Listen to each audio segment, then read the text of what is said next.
예, 안녕하십니까. 예, 여러분들하고 올해 2024년부터 프라임법학원에서 민법을 우리가 공인노무사 1차 민법을 담당하게 된 황보수정 강사라고 합니다. 일단 이 기본 강의를 듣는 학생들은 선생님이 1회차 특강을 한 게 있어요. 반드시 민법 기초 특강이라고 한 부분 있죠? 이거를 필독, 그러니까 강의를 아마 인강으로 이제 무료가 됐든 열어줬을 겁니다. 그래서 강의를 선행해서 기초특강을 듣고 와야 우리 1회차부터 20회차까지 잘 따라올 수 있을 거예요. 그래서 오늘은 혹시 못 들은 학생들도 있을 수 있으니까 연결해서 1교시에는 약간 민법의 개관이라던가 다시 한번 짚어드릴 거예요. 그리고 나서 이제 진도표와 조금 상관없이 어차피 이제 진도가 밀릴 수도 있으니까 2교시부터는요.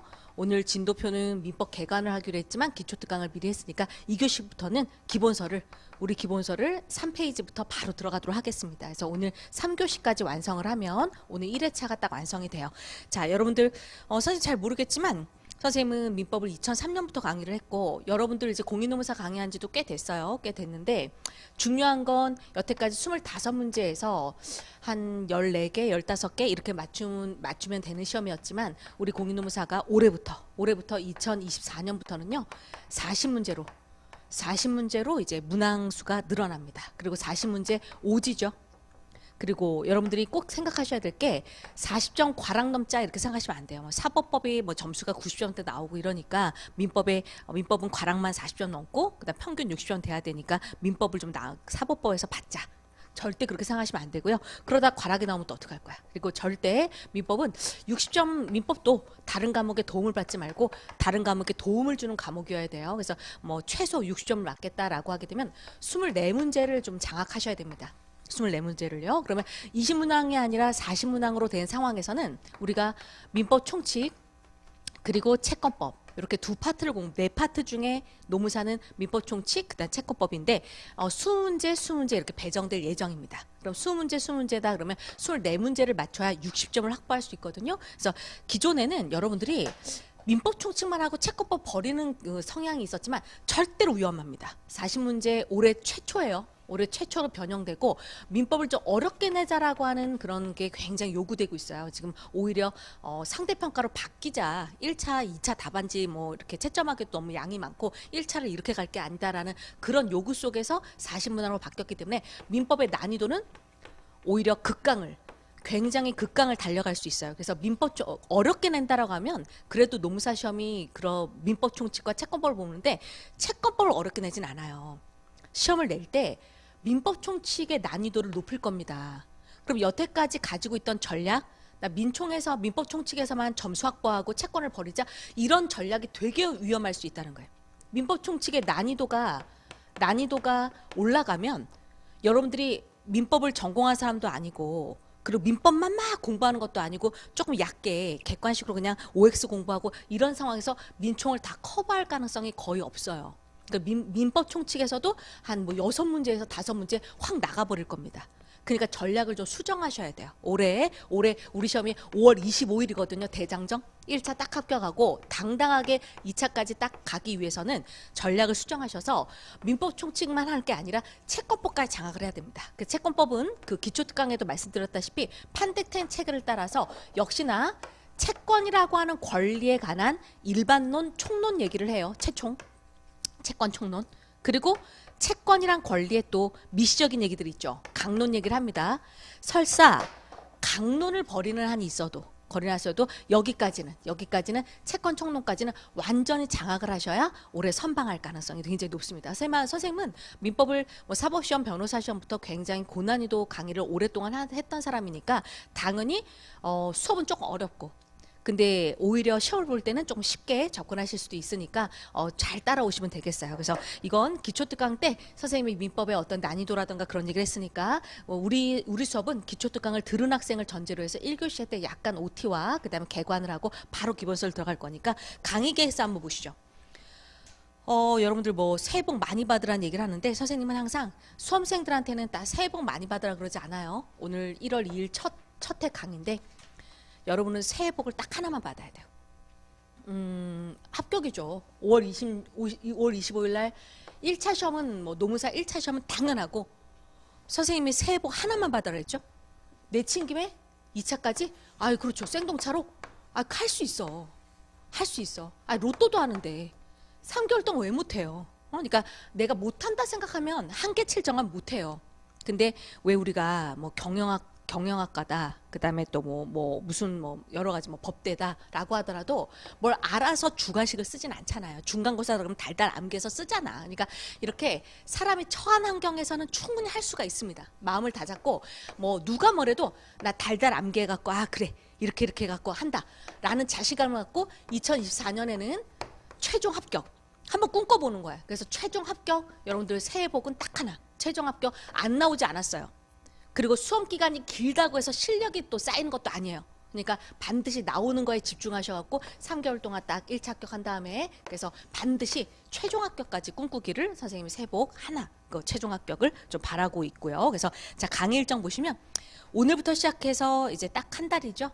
우리가 화수목금 총 20회입니다.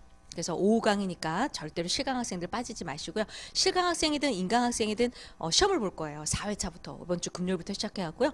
한 15분에서 20분. 그러니까 여러분들은 1시 오후에 1시 50분부터 시험을 볼 거니까 시험은 OX로 진행됩니다. 우리 공인노무사 7개년에서 한 그 10개년 정도의 OX를 무조건 컨트롤 캅에서 똑같이 내니까요. 작년에 냈던 노무사 시험을 올해 또 내고 하거든요. 그러니까 노무사 민법 기출을 그대로 긁어서 낼 거야, 선생님이. OX로. 그리고 다른 기출이죠. 그러니까 고등고시, 변호사 시험이라든가 그 OX까지 섞어서 낼 거예요. 그래서 요거 자료, 시험 자료지만 맨날 보는 OX 시험이지만 그 자료가 여러분들의 마지막 최종 정리 자료가 될 수 있도록 시험에 빠지지 말고 응하셔서 잘 따라가시면 되겠습니다. 틀려도 상관없어요. 이제 자료 제공 측면에서 하신다 생각하시면 되고요. 자, 강의 교재 보시겠습니다. 강의 교재는 올해 이렇게 나온 거죠. 7년째 이렇게 7 에디션이라고 해서 핵심 정리 민법.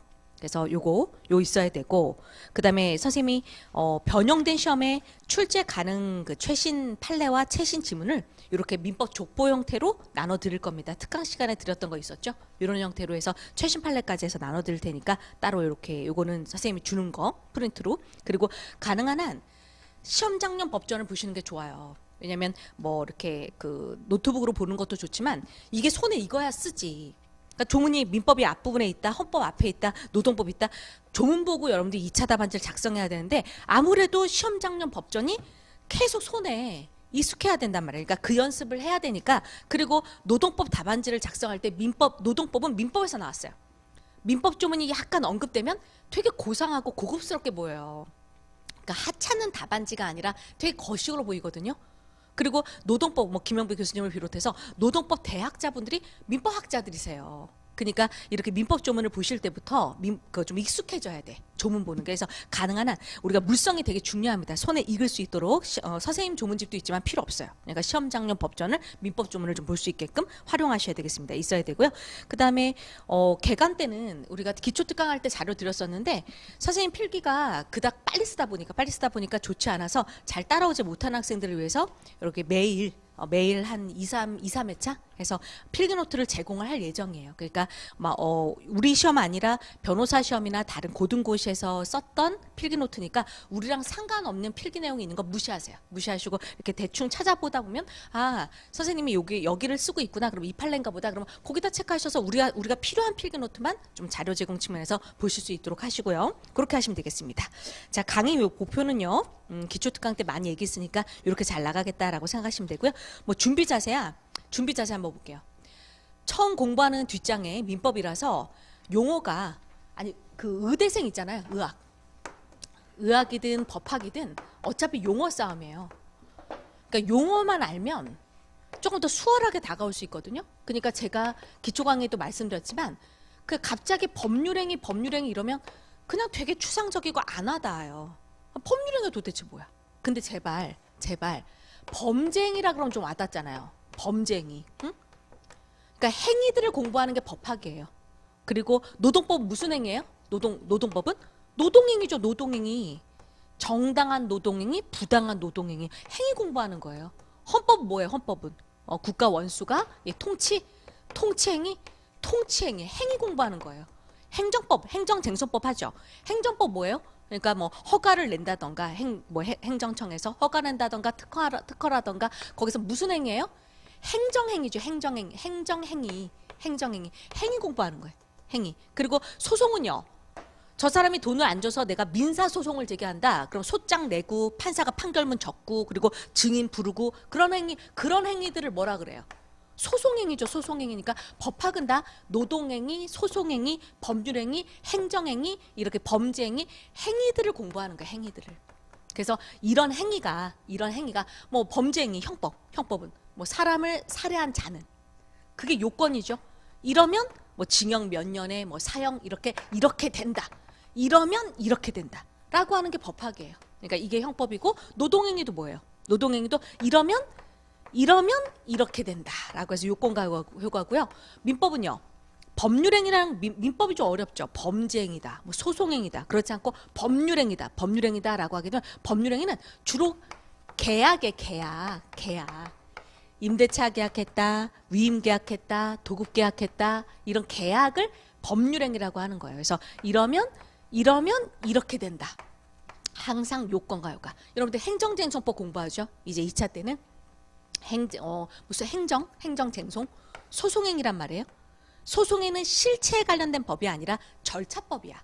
그러면 소송행위, 행정에서 공부할 때 이러면 이렇게 요건 이렇게 된다. 그거 외에 이런 권리를 실현하기 위해서 하나 더 목차가 들어가는 게 절차예요. 그러니까 절차법은 뭐 행정이라던가 민소도 2차 과목 선택을 많이 하는데 이런 절차법은요.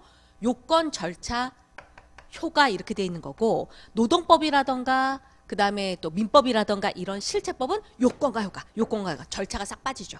이렇게 들어가는 겁니다. 그리고 절차에 관한 것은 행정이나 민소는 2차 때 보는 거니까 여러분들이 암기하시는 게 아니라 그 절차에 관한 내용은 조문에 시험장용 법전 조문에 다 써 있어요.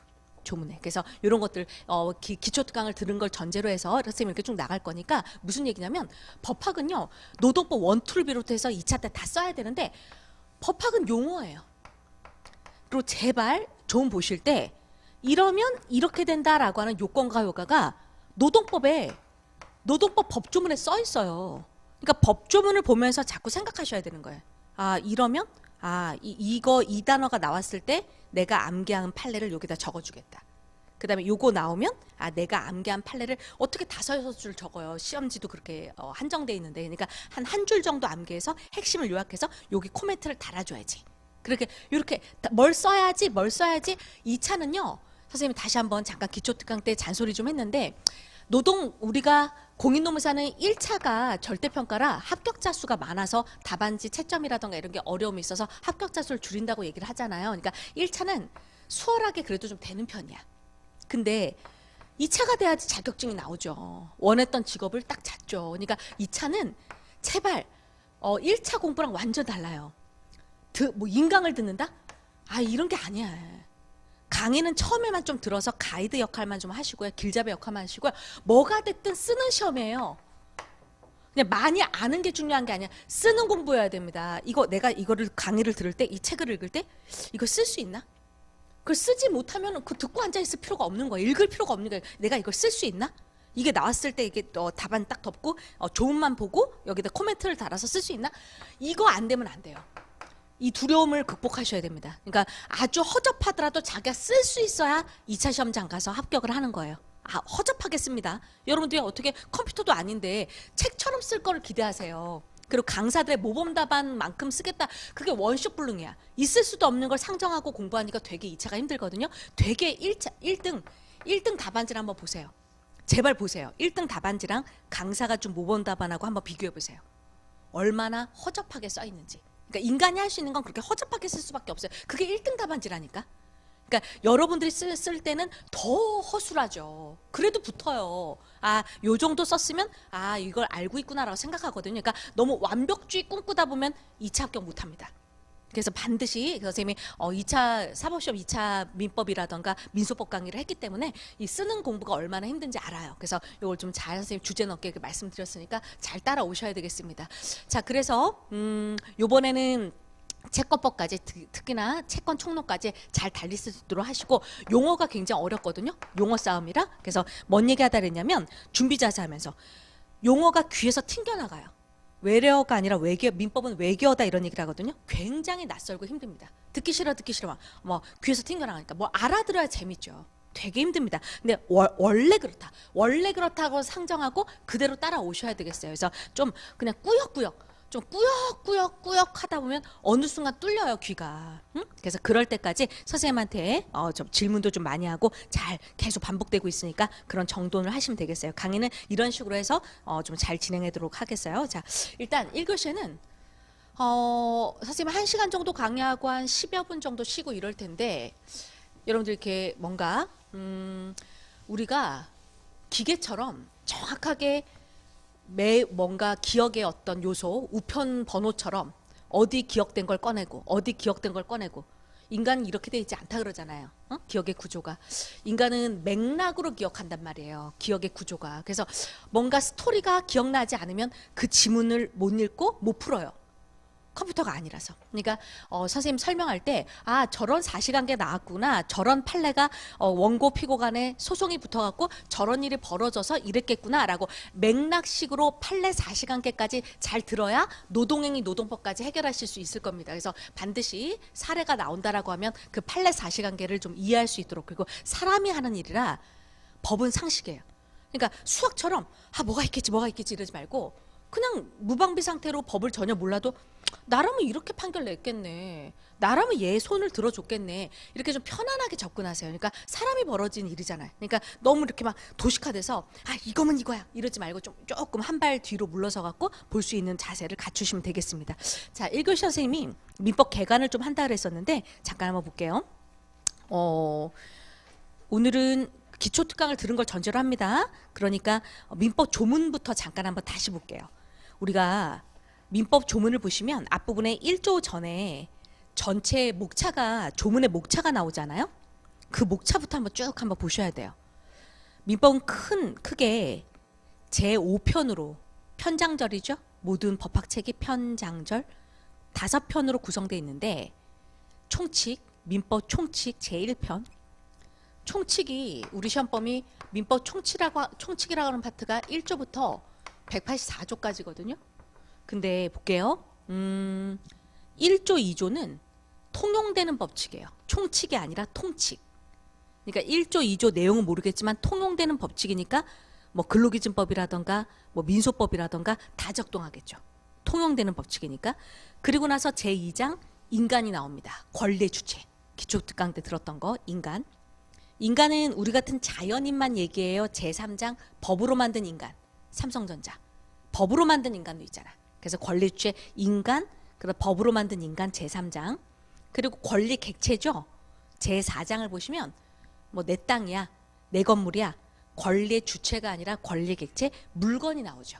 뭐 부동산이다, 동산이다. 그리고 그들 간에 기초특강 한 걸 전제로 지금 하고 있습니다. 꼭 듣고 오셔야 되는 거예요. 그래서 권리, 우리가 법학은 권리 아니면 관심이 없어요. 그 뭐 노동법도 뭐 근로자의 노동 3권, 헌법은 국민의 기본권 권리. 민법은 물권이다, 채권이다, 어쨌든 권리 아니면 관심 없다고. 그리고 민소법은 소송상 권리, 소권. 다 권리인데 기초특강에 했던 거 권리가 나오면 당신 권리 아름다워요 이렇게 지켜지는 거예요. 권리가 나오면 항상 목차가 외제 친구가 아니라 보제 친구 이런 목차로 갑니다. 이 권리가 보호하고자 하는 영역이 어떻게 되는지. 그러니까 이 권리가 요만큼의 힘이 있는지 저만큼의 있는지 요따만큼의 힘인지 저따만큼의 있는지 이 권리의 보호 영역. 같은 말로 이 권리의 내용. 이 권리는 요따만큼입니다. 저따만큼입니다. 그리고 갑의 권리만 있는 게 아니라 딴 사람 권리도 있어요. 그러면 너 권리도 중요하지만 내 권리도 중요하니까 너 권리 여기까지 해. 나도 권리가 있으니까 라고 그 사람의 권리를 제한합니다. 제한한다라고 할 때는 법에 적합하니까 제한된다, 권리의 제한이다라고 얘기하는 거고요. 아니 갑의 권리가 있는데 을이 서로가 자기 권리가 있는데 자기 권리 중요하다고 남의 권리를 막 건드리고 침범해요? 남의 권리를 건드려요? 그럼 그 권리는 제한의 정도가 아니라 법을 위반해서 남의 권리 치고 들어왔으니까 그 권리는 남의 권리를 침해한 거죠. 나의 권리가 침해, 내 땅 소유권 침탈되고 남의 아파트에 누가 노숙자가 들어가고 막 침범해서 쓰고 있다던가 그런 가만히 있을 게 아니라 내 소유권이라고 하는 권리가 침해됐으니까 민사소송이라던가 뭐 형사소송이라던가 나를 구제하는, 나의 권리를 구제하는 구제 방안들이 나오게 되는 거죠. 그러니까 자, 노동법도 마찬가지예요. 사용자가 근로자의 노동 상권을 건드려요? 약간 제한되는 것까지는 법에 적합해, 괜찮아. 근데 사용자가 근로자의 권리를 건드려요? 침해해요? 그럼 그런 경우는 구제 방안으로 무슨 여러 가지들이 나오게 되잖아요. 진노위, 뭐 중노위, 그런 그 노동 관련 것에 뭐 근로감독관한테 이른다던가 여러 절차들이 노동법에 있잖아요. 그리고 민사소송이라던가 여러 가지 행정소송이라던가 행정소송으로도 갈 수 있잖아요. 그러니까 이렇게 항상 권리가 아름답게 지켜지는 게 아니라 누가 건드린다고. 그럴 때 구제 방안, 뭐 민사소송, 행정소송 이렇게 가게 됩니다. 그러니까 권리가 나오면 선생님 소매 좀 잠깐 젓갈게요. 오늘 개강이라 흰옷을 입었는데 소매가 신경 쓰입니다. 약간 선생님이 가열찬 사람이라 뭔가 행동이 과격해요. 민법이 은근 재밌으니까 자 이제 소매 걷었어요. 오늘 프라임법 학원에서 정식으로 처음 강의하는데 특징을 잠깐 얘기하면 마이크 무겁네요. 힘이 드네요. 그래서 이렇게 권리가 나오면 이렇게 들어간다라고 생각하시고요. 저희는 근로3권 이런 거 노동법에서 하시고요. 저희는 민총 끝나고 나면 물권은 시험 범위가 아니고 채권이란 권리 있죠. 채권이란 권리. 채권이라고 하는 권리는요. 내가 누구한테 500만 원 꿔줬다. 그러니까 을아 돈 갚아라. 을의 엄마한테 달라 그러는 게 아니에요. 그럼 불법 추심이야. 그러니까 채권자가 채무자한테 빨리 500만 원 갚아라 라고 해야지 500만 원어치 농사 지어라 이렇게 할 수 없어요. 그러니까 특정인에게 그 특정한 행위만 삼특이야. 특정한 액션만 요구할 수 있는 권리를 채권이라 그래요. 그래서 우리 시험법이 여기죠. 그래서 372조부터 373조죠. 373조부터 766조까지. 자, 이렇게 들어간단 말이야. 그러면 기초특강 때 했던 거 자꾸 잊지 마세요. 민법 전반적인 총칙에서는 임대차 계약이다, 위임 계약이다 안 하고 민총에서는 민법 총칙은 행위라고 그냥 나와요. 행위. 뭐요? 법률행위. 근데 법률행위라고 하면 주로 계약이니까 매매 계약했나 보다, 도급 계약했나 보다 이렇게 생각을 하세요. 그러니까 이 행위를 뭐 내가 3억짜리 아파트를 팔았다. 그런 행위가 이 계약이 일정 요건을 잘 충족해야 효과로서 효력이 있을 유효하게 권리가 딱 탄생하는 거예요. 3억 원의 아파트를 팔았다. 그 매매 계약이 그 법률행위가 유효하면 효력이 있으면 권리가 나오죠. 나는 잔금 내놔. 빨리 1억 5천 잔금 내놔. 등기소를 줄 테니까. 이런 권리 의무가 나오잖아요. 그러니까 이렇게 그럼 요건을 이 계약이 이 행위가 요건을 완벽하게 충족해야 권리가 탁 탄생할 수 있는데 여기까지 공부하는 게 민법 총칙이에요. 이 요건이 첫 번째 요건이 최소한의 외형적 요소를 갖추는 요건을 성립 요건이라 그래요. 일단 성립이 돼야 애초에 아예 그 법률행위가 그 계약이 성립되지도 않았다. 불성립됐다. 그러면 효력을 논할 필요가 없죠. 성립된 걸 보고 유효야. 무효 취소야. 라고 해서 성립 요건을 통과하고 난 다음에 이게 유효한지 효력 요건을 이 요건을 잘 충족했는지 검토하는 거예요. 그러니까 성립된 걸 우리 시험에선 주니까 여긴 따로 공부할 필요 없는 거고요. 그럼 성립됐어요. 성립된 걸 가지고 어머 이거 잘 됐네. 유효야. 흠집 났네. 문제 있네 이거. 효력이 없네. 없을무 무효. 아니면 유효하지만 이거 흠집이 있어.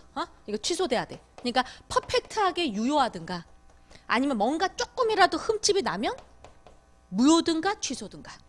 그래서 유효하면 이렇게 권리가 탁 탄생하는데 권리 나왔다고 박수치고 좋아라 그랬어요. 권리 나왔다 하더라도 이 권리가 살아있는지 소재실에 걸린 건 아닌지 살펴보라 그랬었어요. 기초특강 때 우리가 공소시효처럼 권리가 아무리 나왔어도 시간이 주는 효과로서 이 권리가 소멸된 건 아닌지 누구한테 돈 꿔주고 11년 지나면 못 받아요. 그 전에 권리 행사를 해야지. 그래서 이 권리가 시간이 주는 효과로서 소멸된 건 아닌지 그리고 취소권 카드 무슨 해제권 카드 일정 카드는 통조림처럼 어떤 권리의 유통기간이 있어요. 그 권리의 딱 존속기간이 있거든요. 그 존속기간을 제척기간이라고 그래요. 그 유통기간이 딱 끝나고 나면 통조림 버려야 돼. 이렇게 장례적으로. 그래서 이렇게 어떤 권리는 제척기간에 걸려서 더 이상 행사를 못할 수가 있어요. 그리고 시인 측에서 얘기하겠지만 너 권리는 있었지만 실효됐다. 효력 잃었다. 효력을 잃었으니까 너 권리 행사 못한다.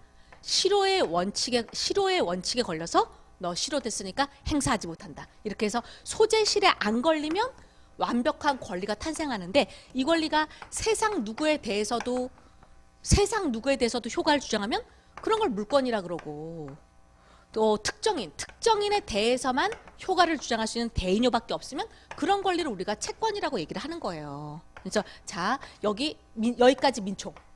그 다음에 채권법 이렇게 들어갑니다. 자, 기초 특강에 했던 거 잊지 마세요. 그럼 법률행위가 민법 총칙 이 계약이 효력 요건으로서 일반적 효력 요건으로서 세 가지 문을 통과해야 돼요. 당사자가 갖춰야 될 요건, 이 법률행위의 목적, 이 법률행위를 구성하는 게 나 팔 거야, 나 살 거야, 나 팔 거야. 계약을 청하는 의사표시, 나 이거 5천만 원 팔게. 계약을 청하는 의사표시를 하니까 상대방이 5천이면 싼데? 나 좋아, 살게. 승낙의 의사표시를 하는 거거든요. 그러니까 나 팔게, 나 살게 의사표시 두 개가 만나서 계약이라는 법률행위가 탄생하는 거예요. 그러니까 이렇게 의사표시가 갖춰야 될 요건, 당사자가 갖춰야 될 목적, 당목이 뭔가 흠집이 나면 무효 취소, 흠집이 안 나면 유효 이렇게 들어가는 거고. 자, 그리고 제가 강의 하나 바쁘니까 뭐 가평에 있는 땅을 하나 사야 된다. 그럼 제가 꼭 스스로 해요? 동생 시킬 수 있어. 동생 보고 사오라고 그럴 수 있죠. 그러니까 제가 제 동생한테 임의적으로 법률행위로 수권행위로 대리권한을 줘서 대리인이 나서갖고 법률행위 할 수 있잖아요. 대리인이 저 본인을 위해서 상대방하고 저를 대신해서 매매계약을 할 수도 있지 않습니까? 그러면 제 동생은 저 대리할 권한이 완벽하게 있어요. 대리권한이. 만약 대리권도 없는 놈이 막 무자비하게 했어? 그러면 그건 무효예요. 무효해서 여기 다 잘 통과하면 유효, 흠집 나면 무효 취소 이렇게 들어가는 거고. 자, 기초 특강에 했던 거. 벽산 아파트 하나 조카한테 준다. 근데 합격하면 줄게. 조건을 붙여서. 아니면 삼촌이 죽으면 그때 가져가라. 죽죠. 사람은 장래 확실하게 죽죠. 기한을 붙여서 이렇게 조건을 붙여서 법률행위 할 수도 있고 기한을 붙여서 법률행위 할 수도 있거든요. 그냥 깨끗하게 법률행위 할 수도 있고요. 그래서 옵션 부간부 법률행위를 할 수도 있는데 이 5개 문 당모기, 대리, 조건기한 여기를 이제 공부해 나가는 게 민법 총칙이에요. 그래서 자, 그러면 이렇게 공부했었어요. 당사자, 그 법률행위 당사자가 갖춰야 할 민법 총칙 앞부분에 여기 무조건 20문제죠. 이제 20문제죠. 민법 총칙 20문제 중에서 16개, 18개 다 맞춰야 되는데 20개는 다 맞출 거예요, 선생님한테. 선생님만 공부하면 뭐 하나나 나갈까? 그렇게 들어가겠지만 자, 그러니까 어려운 거 아니고 갑이 을에게 자기 X 아파트를 5억에 팔았다. 야, 이거 살래? 7억짜리인데 금매물로 2억 싸게 줄게. 2억이나 싸? 살게. 매매 계약을 하고.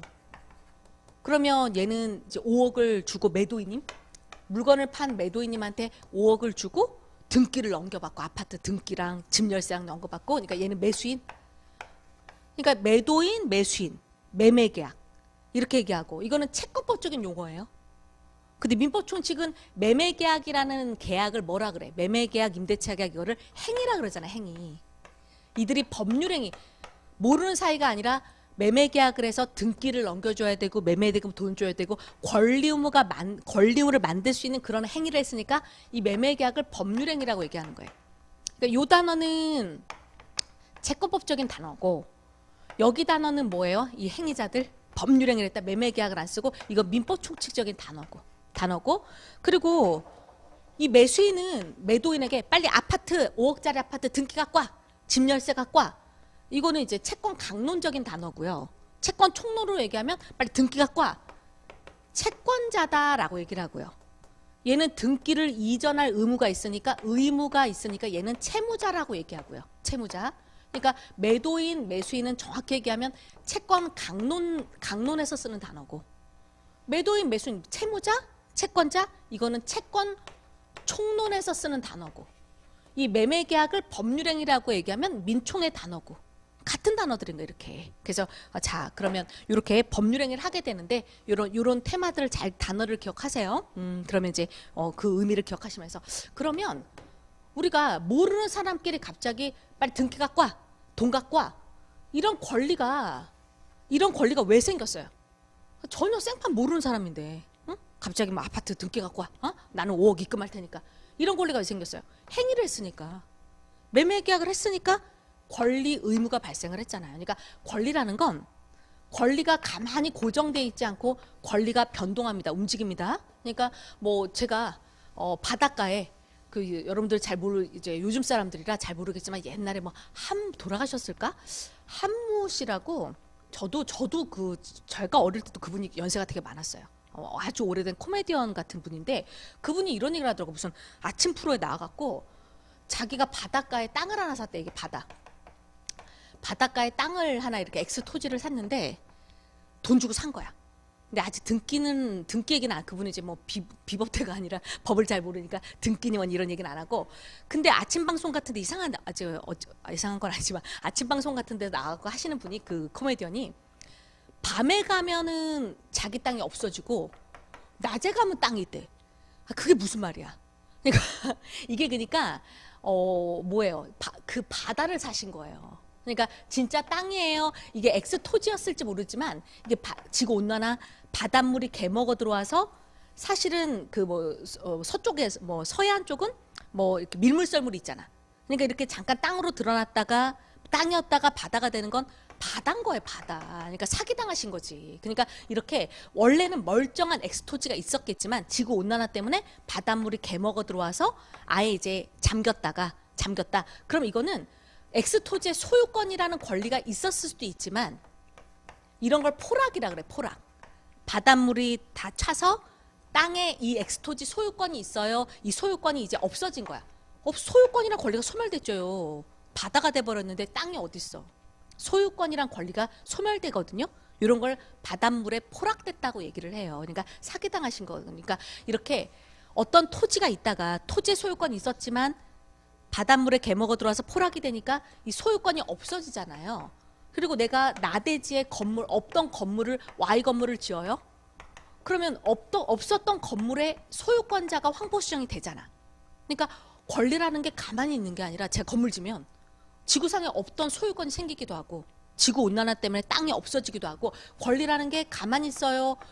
최초로 발생되기도 하고 딴 사람한테 팔려서 을에게 소유권이 변경돼서 넘어가기도 하고 이렇게 땅 소유권이 땅이 없어져서 권리가 소멸되기도 하고 생물체처럼 권리는 발변소하잖아요.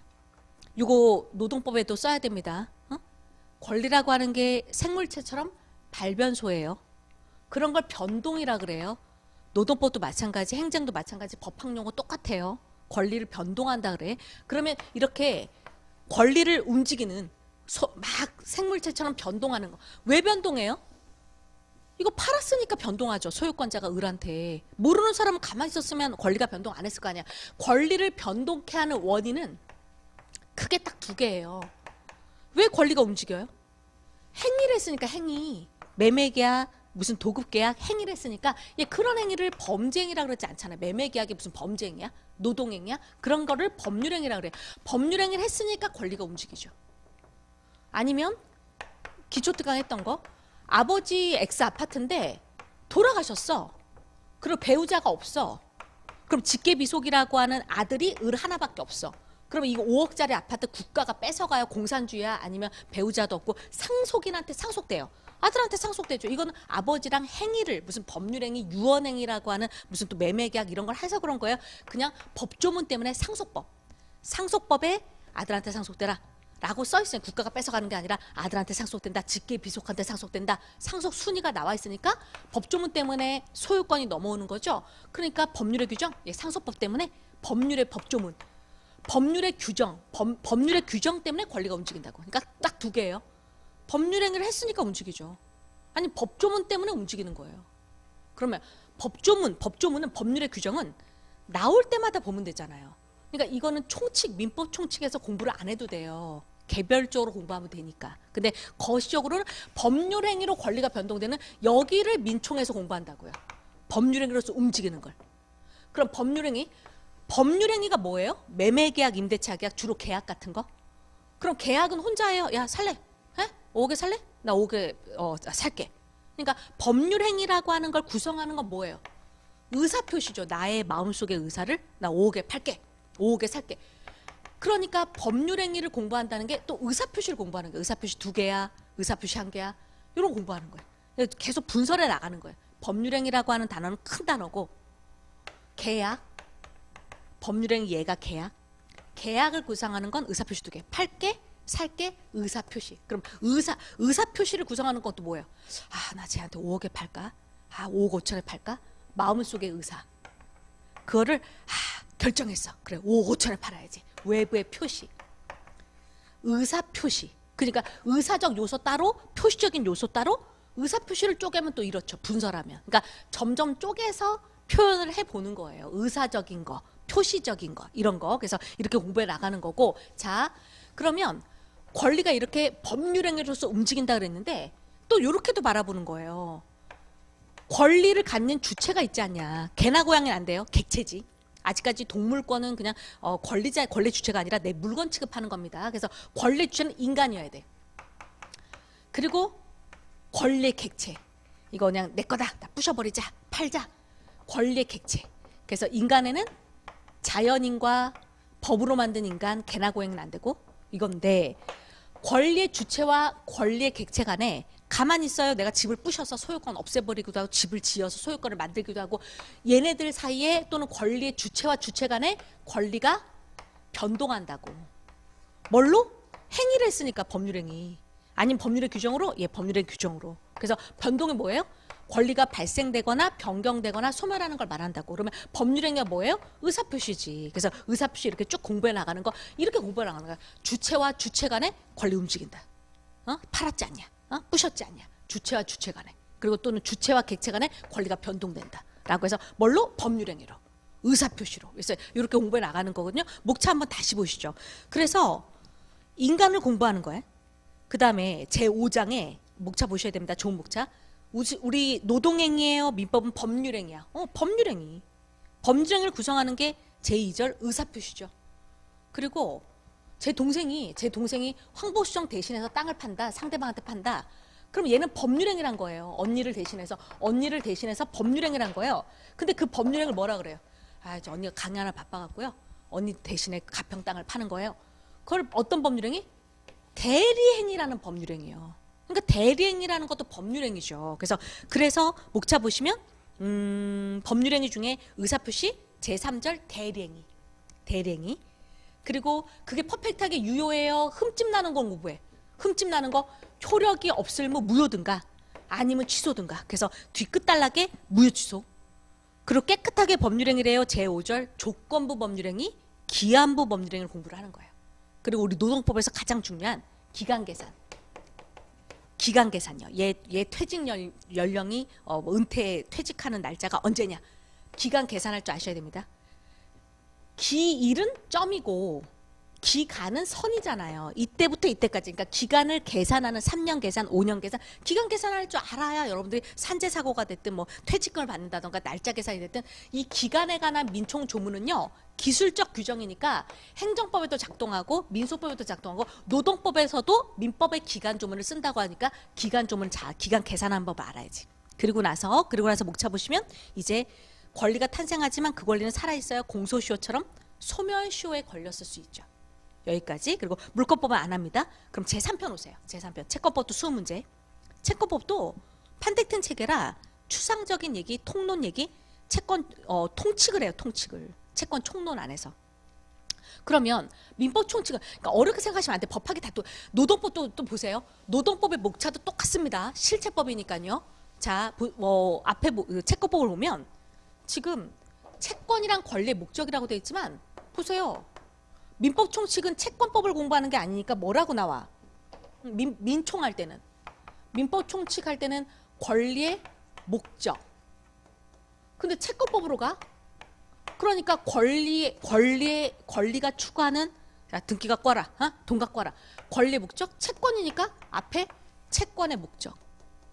그럼 또 노동법으로 가면 뭐 하겠어요? 무슨 권리예요? 노동상권 하나씩 하면서 이 권리의 목적. 노동상권의 목적이 있을 거 아니야, 이 권리의 목적이. 근데 그걸 잘 아름답게 근로자 보호하고 뭐 취업 규칙에 맞춰갖고 근로기준법이랑 강행 규정에 맞춰갖고 잘 근로자 보호가 되겠어요? 잘 안 지켜지겠어? 안 지켜지겠죠. 그러면 이 노동상권 권리를 침해한 거니까 당연히 뭐 진노위, 뭐 중노위, 근로감독관한테 이르고 뭐 소송, 행정소송하고 여러 가지 얘기가 나오게 되는 거야. 법학은 다 똑같아요. 그래서 지금은 채권법이니까 채권의 목적 이렇게 들어간 거예요. 목차 보세요. 채권의 목적이 뭐냐. 그리고 제2절 채권이란 권리의 효력. 그러면 채권이란 권리는 요따만큼의 힘이냐, 이따만큼의 힘이냐, 이따만큼의 힘이냐 힘 얘기를 하지. 그러면 이 사람의 채권이 아름답게 지켜지겠어요? 누가 건드리겠어? 누가 건드리겠지. 그러면 채권의 효력 보따리 안에서 칼자루가 나오겠죠. 그래서 그런 얘기가 쭉 등장할 건데 제3절 여기 어려워요. 그러니까 채권자가 한 명이에요? 여러 명의 채권자, 수인의 채권자, 수인의 채권자. 그렇죠. 소송도 우리가 원고가 아니 그 어떤 마을에 환경 그 무슨 뭐 엄청난 그 환경 오염 물질을 공장이 지어져 갖고 마을 사람들 다 암 걸리고 난리 났어. 그럼 마을 사람 갑 혼자 원고가 돼서 그 폐기물이라던가 환경 오염 물질을 막 배출하고 있는 을회사라고 하는 법으로 만든 인간 법인한테 혼자 소송하겠어요? 마을 사람들 300명이 다 모여갖고 소송하겠어. 그렇죠? 그러니까 갑을병, 아니 그 저기 갑병, 정마 마을 사람들이 다 같이 공동. 그러니까 단독 소송이 아니라 민사 소송도 공동 소송을 하죠. 공동 소송을. 그러니까 권리라고 하는 걸 한 사람이 갖고 있는 게 아니라 여러 사람이 갖고 있을 수도 있잖아요. 그러니까 그거를 수인의 여러 명. 수인의 채권자, 여러 명의 채권자. 그 다음에 또 이럴 수 있잖아. 갑이 하도 을이 돈을 꿔달라 그러니까 알았어. 1억 원 꿔줄게. 1억 원 꿔주는데 내가 채권자야. 넌 1억 원을 갚아야 될 채무자다. 야, 내가 1,000만 원도 아니고 1억이나 꿔주는데 너 뭐 땅 잡힐 거 없어? 땅 저당 잡고 땅이라도 저당 잡고 돈을 꿔줘. 아, 땅 없어요. 그럼 팔았죠. 제가. 돈이 없어. 땅도 없고 건물도 없고 그래서 꾸는 거예요. 그래? 그럼 너 하나 갖고는 안 돼. 너 보증이 세워. 그래서 얘가 자기 친구한테 부탁해서 병이 알았어요. 주된 채무자가 돈을 못 갚으면 제가 의리로 보증서 쓰니까 보증계약서 작성했으니까 저는 보증 채무자가 될게요. 얘가 보증인 보증 채무자. 그러면 돈은 1억인데 채무자가 한 사람이에요. 주된 채무자, 보증 쓴 보증 채무자, 채무자 여러 명이야.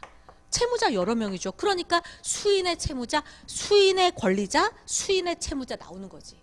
그럼 그들의 관계가 쫙 나와요. 연대냐 뭐 이런 거 보증채무 쭉 나오고요. 그다음 제4절 보세요. 자, 민법총칙은 권리가 가만히 있어요. 민법총칙은 그냥 권리야. 물권 채권 얘기 안 하고 민총은. 권리가 가만히 있어요. 권리가 변동해. 권리가 움직이죠. 근데 변동이라고 하는 건 발변소잖아요. 근데 채권법으로 가면 여기다 채자만 붙이면 되지. 채권이랑 권리가 변동하는데 변경한다는 소리가 뭐냐면 여러분들이 아파트 땅 뭐 이런 것만 권리라고 생각하시면 안 돼요. 상상을 해보라고. 갑이 을한테 잘 나갔어. 갑이 아주 돈이 많고 잘 나가고 나 현금 부자야 이래가지고 야 어렵냐? 내가 1억 원 꿔줄게. 그래서 1억 원의 X 채권 얘한테 돈을 꿔준 거야. 그래서 언제 꿔줬냐면 2023년 11월 5일 날 돈을 꿔줬거든요. 얘는 1억 원을 갚아야 될 채무자예요. 야 채무자야. 내가 이제 돈 꿔주는데 11월 달에 지금 꿔줬는데 작년에 야 너 언제 갚을 거야 1억 원. 아 제가 1억을 금방 마련을 못하니까 2년은 시간 주셔야지 모으지 않겠냐. 그러면 변제할 날짜 변제기를 이행기를 2년 있다 갚을게요 라고 해서 그러면 2025년 11월 5일까지 갚기로 약속하고 돈을 꾼 거야. 근데 잘 나가니까 돈을 꿔줬는데 2024년 갑자기 1월 1일 날 새해 복을 많이 받아야 되는데 이때부터 얘가 어렵기 시작한 거예요. 그러니까 뭐 부도날 그 사업이 막 망하고 난리 날 것 같아요. 그렇다고 해서 자기가 힘들다고 해서 채무자한테 1억 달러라고 이행을 청구하고 빨리 돈 내놔. 채무자한테 돈 내놔. 돼요. 아직 날짜가 안 됐기 때문에 청구할 수 없어. 날짜가 안 됐잖아요. 채무자 집이 있어. 뭐 A 부동산 이게 한 2억 나가요. 자기가 2024년에 망할 것 같다고 내가 권리자니까 얘 집을 막 경매에 처분해갖고 경매에서 내 1억을 회수하고 그럴 수 있어요. 약속이 있어.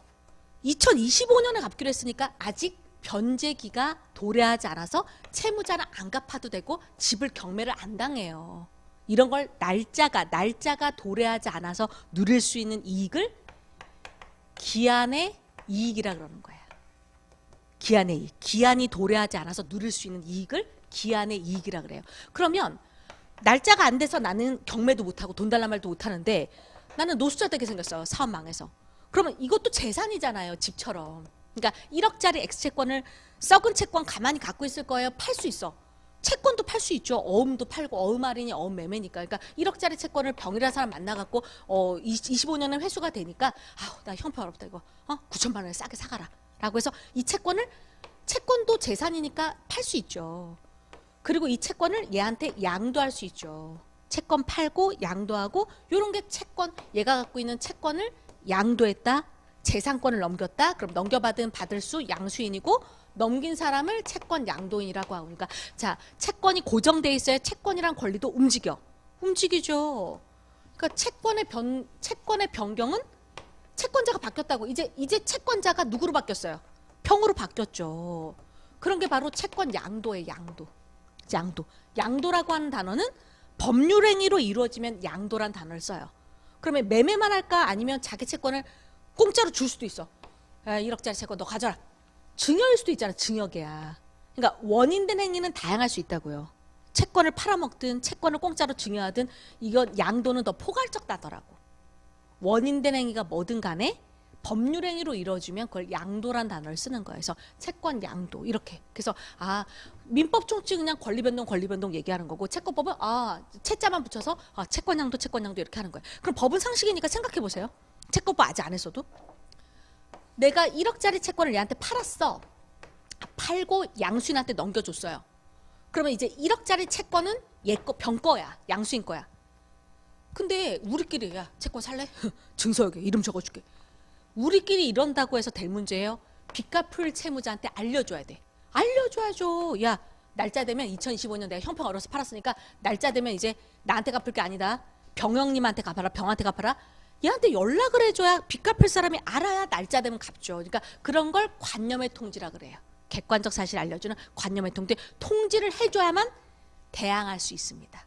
이런 얘기를 한다는 거예요. 그러니까 법상식이니까 지들끼리 이런다고 될 문제야.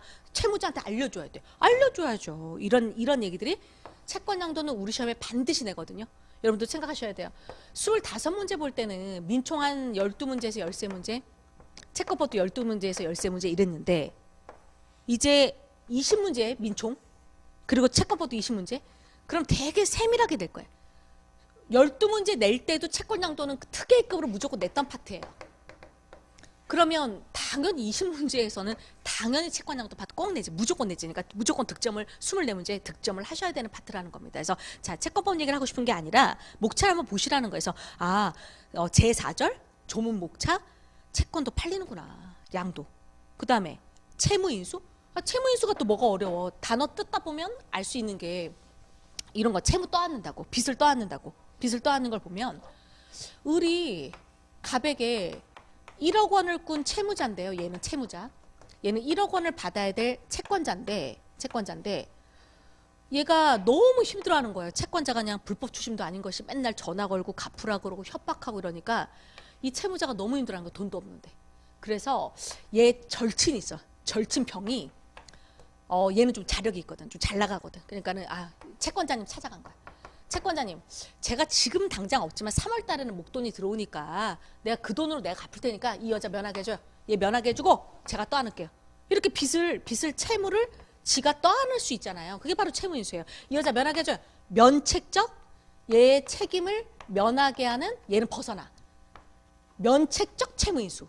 이럴 수 있잖아요. 근데 법은 상식이니까 이 여자 채무자 아니게 해주고요. 제가 다 떠안을게요. 제가 이렇게 갚을게요. 근데 노숙생활에 그런 사람을 누가 채권자가 그런 사람을 채무자를 교체하겠어요. 그러니까 면책적 얘를 면하게 하고 지가 떠안으려면 누구의 의사가 제일 중요해? 채권자님의 오케이가 제일 중요하죠. 쥐들끼리 그냥 쥐들끼리 할 문제야. 채권자님이 그래 좋다. 채권자님의 승낙이 필요해. 채권자님의 승낙이 효력 요건이죠. 그렇죠? 이런 생각을 하셔야지. 또 채무인수는 또 이런 것도 있어요. 을이 1억 원을 갚아야 될 채무자인데 얘를 없애는 게 아니라 병이 이 사람도 채무자지만 얘가 혹시나 못 갚을 수도 있으니까 저도 또 채무자가 될게요. 그럼 얘를 면하게 하는 혼자 채무자가 되겠다는 거에 얘도 있는데 저도 채무자 한 명 더, 채무자 한 명 더 키우시죠. 라고 해서 얘가 안 갚으면 또 제가 갚고 이렇게 할게요. 얘도 채무자면서 저도 채무자 될게요. 그런데 2억 갚는 건 아니야. 누구라도 1억 갚으면 되는 거. 이런 걸 이 사람도 채무자인데 얘도 중첩적으로 한 명 더 중첩적 채무인수라고 얘기를 하는 거예요. 같은 말로 얘도 채무자인데 얘도 또 나도 채무자 될게요. 한 사람 더 키우세요. 채무자 더 키우세요. 병존하여 이걸 병존적 같은 말로 중첩적 채무인수, 병존적 채무인수고 근데 이렇게 중첩적인 채무인수는 얘 승낙이 필요해요. 어차피 얘를 없애는 게 아니니까 둘이 해도 돼. 둘이 해도 되잖아요. 그렇잖아요. 근데 아까 얘를 면하게 해줘요.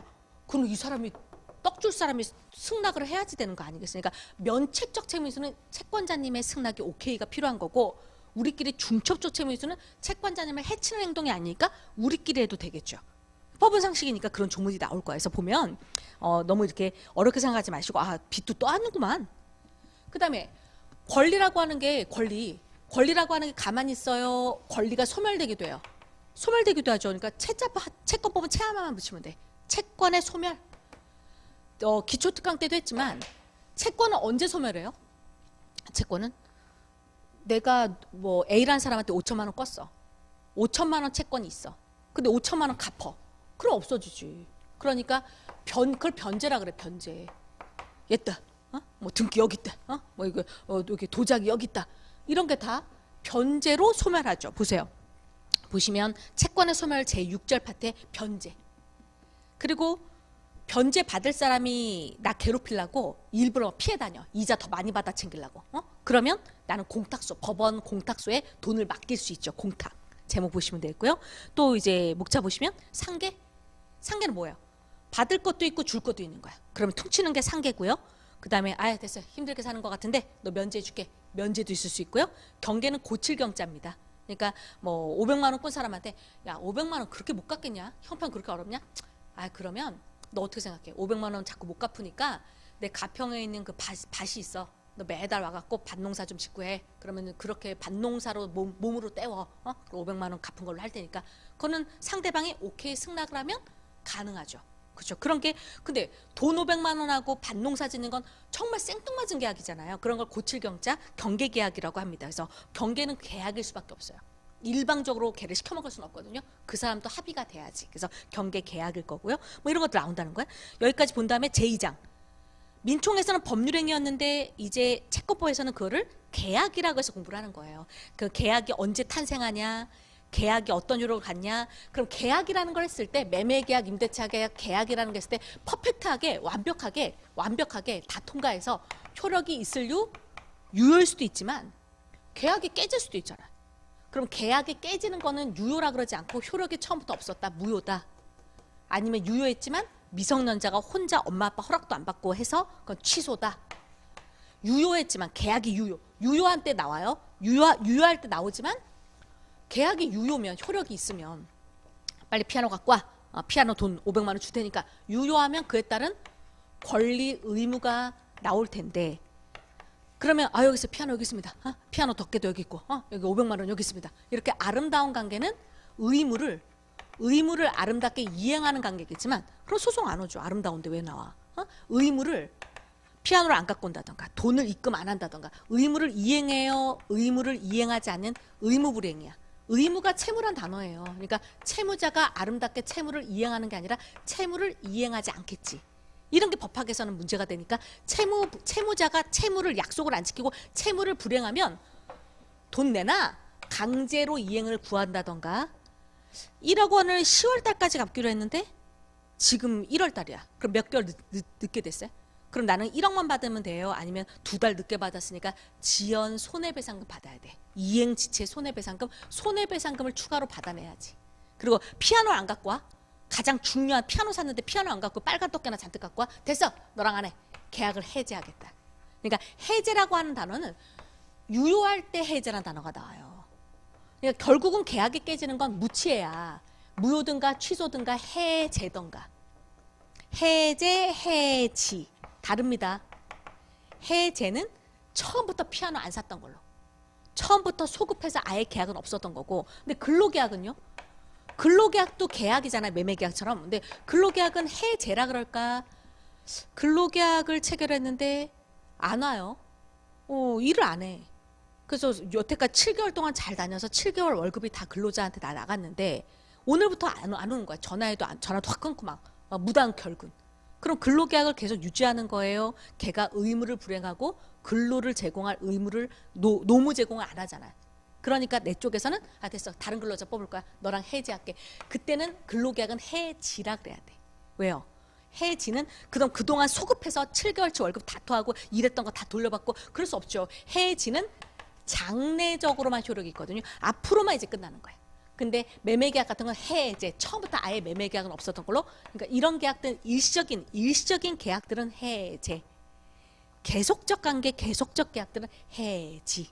그래서 우리 시험에 해제는 소급표, 노무사 시험에 해지는 장래요. 이렇게도 되고. 그러니까 계약이라고 하는 게 법률행위라는 게 퍼펙트하게 유효하든가 아니면 무취해로 깨지든가. 무효예요.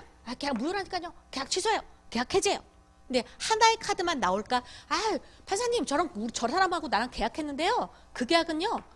처음부터 무효예요. 취소해요. 해제해요. 깨질 수 있는 카드가 3장인데요. 카드가 1장일까? 요건만 충족했다면 카드가 2장일 수도 있어요. 2장일 수도 있죠. 판사님 무효이기도 하고요. 이거 취소 사유이기도 합니다. 나는 그치만 카드 2장 중에 무효를 주장하겠습니다. 이럴 수 있죠. 그러니까 이중적 효과를 주장할 수 있죠. 그리고 판사님 취소해요. 해제해요. 취소권 카드, 해제권 카드 2장 나올 수 있어요. 취소 하나만 나오는 게 아니에요. 요건을 갖추면. 그럼 카드 2장 이것도 이중적 효과.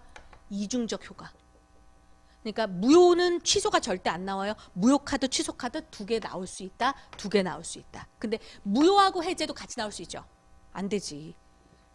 해제라고 하는 단어는 일단 유효해야 나올 수 있는 단어거든요. 그러니까 무효하고 해제가 양립할 수는 없죠. 양립할 수 없는 걸 같이 쓰면 안 돼요. 무효와 해제가 어떤 하나의 계약에 세트로 나올 수는 없는 겁니다. 그래서 이렇게 이런 것들도 법률행위, 주로 계약, 무취해로 깨질 때 무효와 취소의 이중적 효과, 취소와 해제의 이중적 효과. 근데 무효하고 해제가 양립할 수 없어요. 무효면 무효고 해제면 해제고 딱 하나만 나와야 돼. 그래서 이런 걸 공부해 나가는 거거든요. 그래서 너무 어렵게 생각하지 마시고 자 보세요. 일단 그러니까 그 계약 총론에 계약이 어떻게 성립하지? 성립하면 어떤 효력이 있지? 유효하다면 그게 이행이 될까? 아니면 해제될까? 해지. 그리고 강론에 들어가서 많이 행해지는 실생활에 많이 행해지는 전형적인 계약들을 공부를 하는 겁니다. 전형적인 계약들은 이름이 있으니까 그걸 유명계약이라 그러는 거예요. 이름이 없는 계약은 무명계약이고요. 이름이 있는 전형 계약들을 유명계약이라고 하는데 일상생활에서 많이 행해지는 계약이 15개가 조문에 써 있는 거예요. 우리 일반인들이 많이 하는 민법상 계약들 있잖아요. 보면 매매, 증여는 계약입니다. 단독행위 아니에요. 매매계약. 팔았는데 또 도로 사화, 환매계약. 그리고 IMF라던가 너무 힘들어지면 매매가 더 많이 돼요. 아니면 땅 같은 게 안 팔리니까 그럼 가평 땅 놔주셔. 내가 여기 동두천에 있는 아파트 줄 테니까 막 교환할 수 있잖아. 그치? 그래서 교환계약. 빌려주는 걸 대차형 계약을 해요. 빌려주는 거 대차. 그러니까 소비대차는 쌀을 10가마 빌려주고 보리로 이자를 받고 쌀 소비대차 아니면 금전 소비대차. 그럼 소비대차는 그걸 그대로 돌려줘요. 아니면 그거 소비하고 돈 다 소비하고 쌀 소비하고 같은 물건 동종의 그 물건은 소비하고 비슷한 동종의 물건을 반환하는 거니까 소비를 하거든요. 다 먹어버리는 거잖아. 그래서 소비대차라 그러는 거고 사용대차나 임대차는 없애버리는 거예요. 그 물건 그대로 반환하셔야 돼. 그 물건 사용하고 있다가 임대차 하고 있다가 반환하셔야 돼. 2개 차이점 뭐예요? 사용대차는 공짜, 임대차는 돈 줘야 되고. 그러니까 공짜라고 적으면 무식하잖아. 그러니까 사용대차 계약은 대가성이 없을 그래서 무상계약이라고 얘기를 하는 거고요. 임대차는요. 임대차 공짜예요. 월세 내야 돼. 월세든 뭐든 내야 될 거 아니에요. 그러니까 그건 대가성이 있으니까 그걸 유상계약이라고 얘기를 하는 거예요. 차이점 뭘까요? 무상계약은 대가성이 없어요. 그럼 사용대차는 알았어요. 그냥 공짜로 빌려가. 그럼 내가 무슨 책임을 져줘야 돼? 공짜로 빌려준 것만 해도 혜택 준 거야. 공짜로 빌려준 것만 해도 혜택 준 건데 갑자기 전화 갖고 뭐 이런 걸 빌려줬어. 그래서 이거 고쳐줘. 네가 고치라고. 그 법은 상식이니까. 근데 임대차는 공짜예요. 내가 월세 받아요. 월세 받으니까 내 집주인이 고쳐줘야 되잖아요. 그러니까 이렇게 그런 의무들이 다른 거예요. 공짜는 법은 상식이니까 공짜 네가 고치라고. 나중에 뭐 고친 비용 주세요. 알아서 해. 여기는 좀 덜 받을 거고, 임대차는 집주인이 고쳐줘야 되는데 임차인이 월세도 내는데 고치기까지 했다? 그럼 나중에 다 받아내야 될 거 아니에요. 그래서 다르단 말이에요. 이렇게 해서 돈을 받는 관계인지 아닌지 그런 얘기를 쭉 하게 될 거고요. 그 다음에 고용계약이 있잖아요. 근데 이 고용계약은 민법에서 안 하시면 돼요. 왜냐면 민법이 사문화됐죠. 특별법 우선의 원칙이니까 근로기준법이 우선인데 민법 따위를 하겠어? 근로기준법을 처리합니다. 고용계약은 민법에서 안 해요. 그 다음 도급계약이 뭐예요? 탁자 만들어주세요. 가평의 건물, 3층짜리 건물 만들어주세요. 그러니까 이렇게 도급계약이라 그러는 게 건물 만들어주세요, 뭐 탁자 만들어주세요, 의자 만들어주세요, 이런 게 도급계약인데, 도급계약은 과정에서 3층짜리 만들어달라 그랬는데 2층까지 열심히 만들고 있다가 지금 지진 난리 났잖아요. 지진 나서 그게 무너졌어요. 그러면 내 지진이 내 탓이에요. 이제 됐어요. 안 만들어줄 거예요. 이거야. 과정이 아무리 성실했다라도 과정이 중요한 게 아니라 3층짜리 건물을 딱 줘야 돼. 결과채무라고요. 완성, 결과. 과정에서 중요한 게 아니에요. 그래서 도급계약은 결과채무입니다. 결과가 딱 나와야 돼. 3층짜리 건물, 탁자, 결과채무예요. 근데 의사가 환자 진료하는 건 뭐야?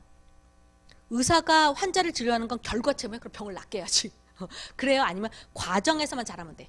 과정에서만 의사가 성실하게 잘했으면 사람을 죽였어도 채무 불이행은 아니잖아요. 그러니까 그런 건 결과 채무가 아니라 수단 채무라고 얘기를 합니다. 그러니까 어떻게 바라보냐에 따라서 이렇게도 표현하고 저렇게도 표현하는 거예요. 그래서 도급계약이 있고요.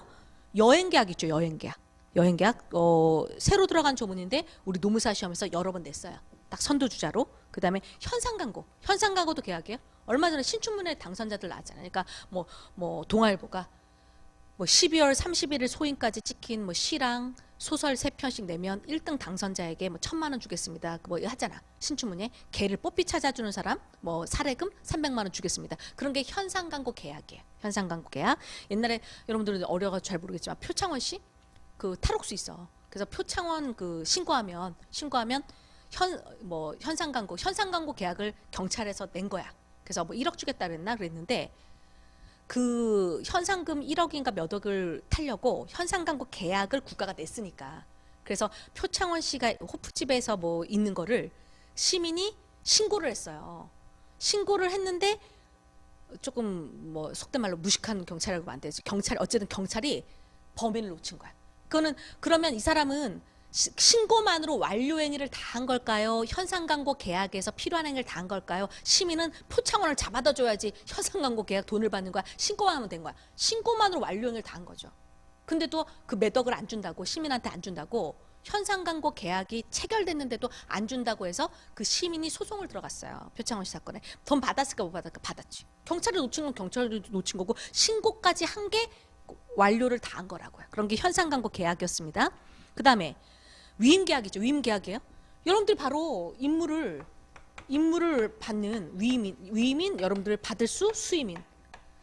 노무사님, 을노무사님, 의뢰인 갑이 산재 사고 나면 제일 먼저 잡는 게 찾아오는 게 노무사님이잖아. 그러니까 여러분 수임인 되려고 이렇게 열심히 공부하는 거예요. 위임계약에. 그래서 의뢰인, 위임인님이 위임계약을 통해서 나한테 사무 처리를 맡긴 거지. 근데 위임계약은요. 이런 게 이제 위임계약이죠. 변호사다, 노무사다, 이런 게 이제 법무사다, 위임계약을 체결해서 의뢰인이 위임인, 내가 받을 수임인인데 여러분 이제 노무사 된 다음에 좋은 일 좀 해보려고. 그러니까 근로자들이 다 형편이 좋은 건 아니니까 여기는 내가 수임료를 안 받아야겠다 싶어서 위임계약을 꼭 대가성이 있는 유상으로 할 수 있을까요? 무상도 돼. 무상도 돼요. 무상 위임계약도 가능해요. 수임료 안 받고 해드릴게요. 재능 기부 같은 거니까 위임계약서를 작성해서 무상이야. 무상으로 했다고 해서 돈 받고 하는 그런 위임과 다르게 취급하는 거예요. 똑같이 일처리해야 돼. 똑같이. 당연히 그런 걸 선량한 관리자로서의 주의 의무를 다하셔야 됩니다. 공짜라고 더 의무가 다운되지 않는다는 거야. 선량 관리 당연하지 않겠어요. 그래서 그런 공부들을 하게 될 거고. 위임계약. 그다음 임치요? 임치가 뭐예요? 은행에 돈 맡기는 거. 고추 맡겼다, 쌀 맡겼다. 내가 자전거 보관하지? 자전거 내가 보관한 거 갖고 와. 어? 내가 돈 맡긴 거 갖고 와. 그러니까 물건 맡기는. 임대차 아닙니다. 임치요, 임치. 임치 계약은 보관하는 계약이요. 그런 게 임치 계약이고요. 그다음 조합 계약. 조합도 계약이에요.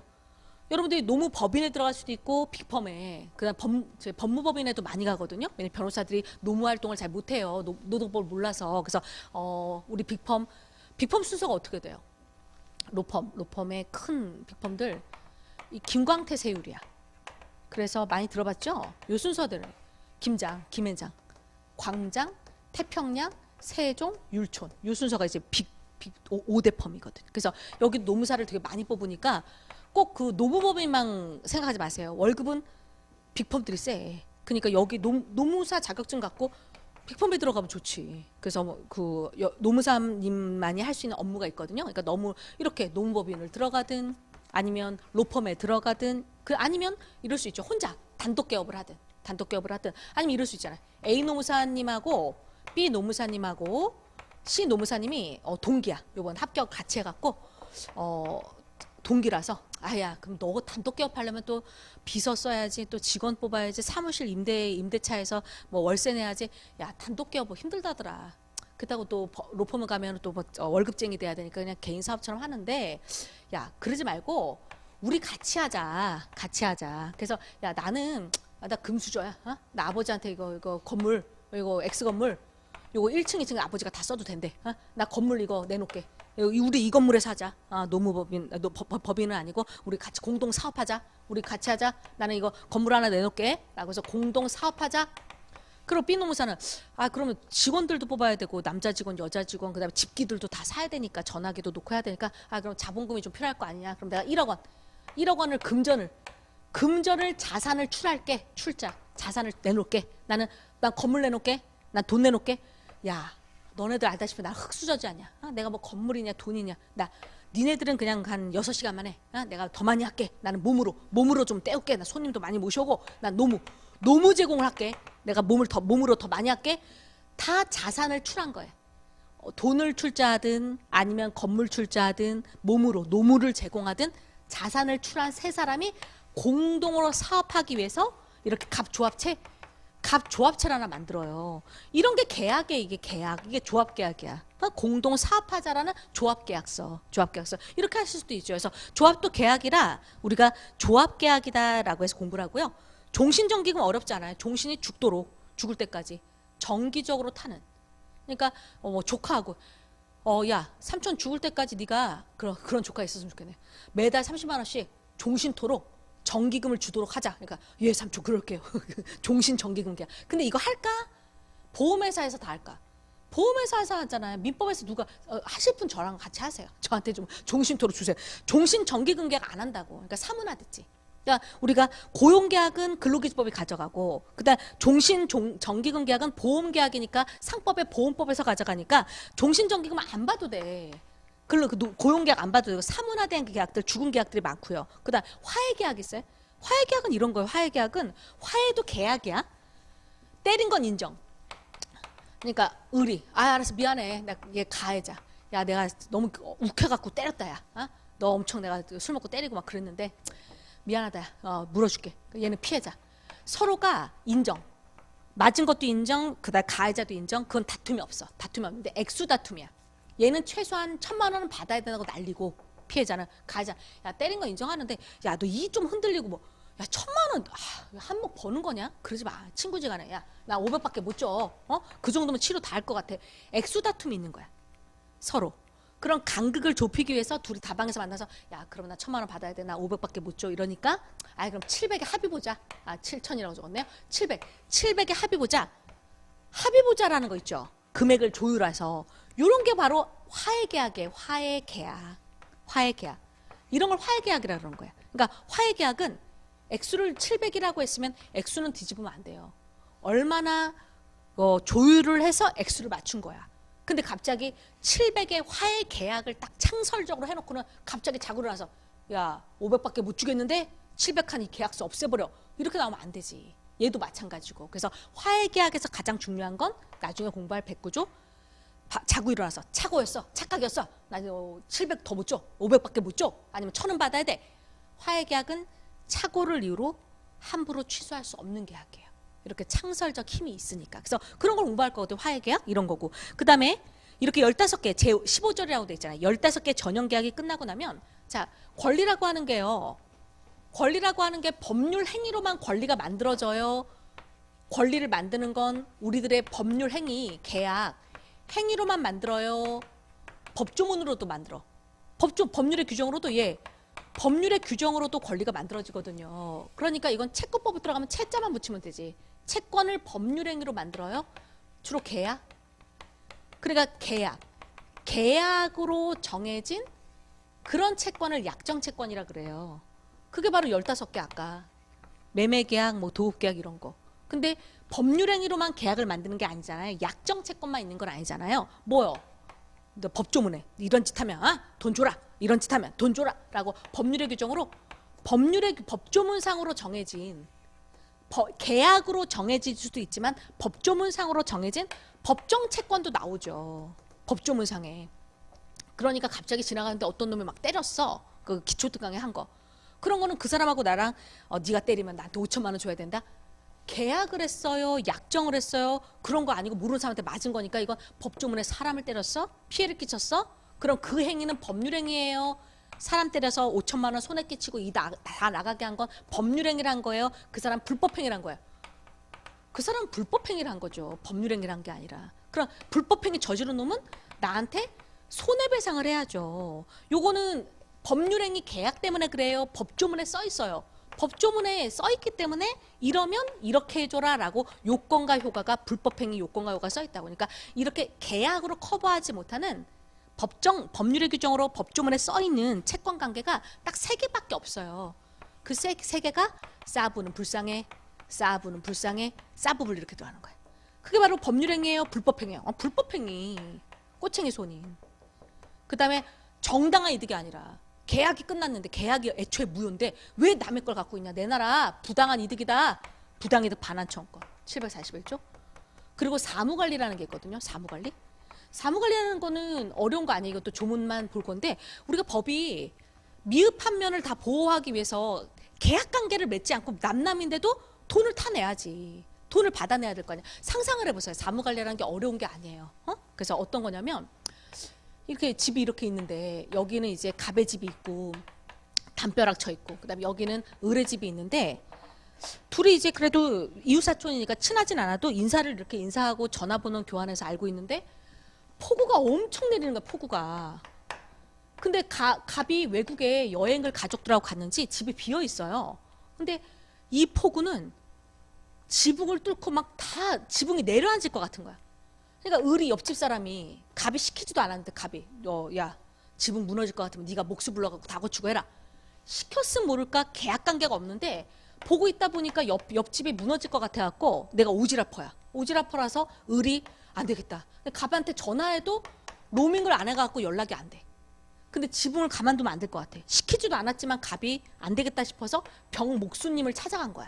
목수 이렇게 직봉사하는 사람 찾아가서 지금 이거 큰일 나게 생겼다. 빨리 와갖고 이거 지붕 막아야 된다. 비 막아야 된다. 라고 해서 내가 이 사람한테 그럼 병은 을하고 계약할 거 아니에요.